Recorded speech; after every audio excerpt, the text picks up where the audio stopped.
Today we're taking a look at the newly released Uniden R7 Radar Detector.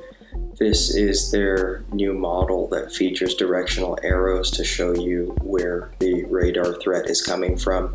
I'm comparing it to the very popular R3, which has similar features with the exception of no arrows and is single antenna.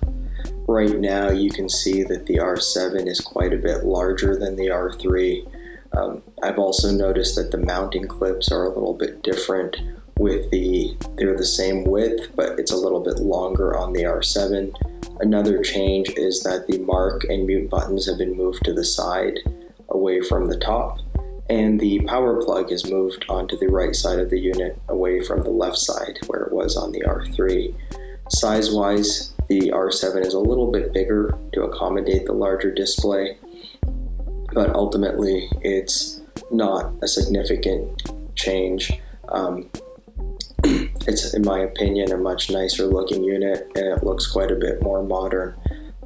Let's compare and see how they do on the road.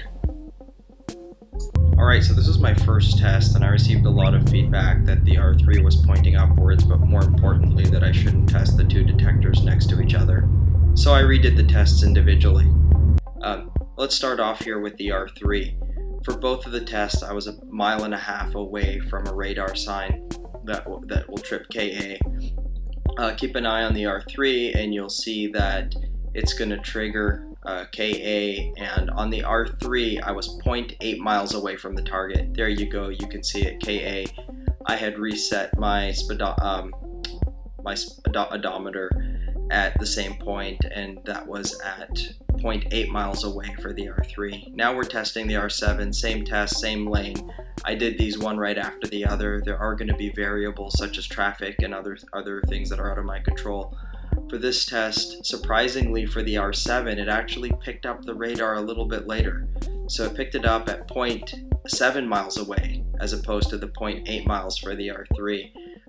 Probably due to external factors, but still worth mentioning. So there you go, you can see it pick it up, but it also has that arrow to show you that the target's up ahead.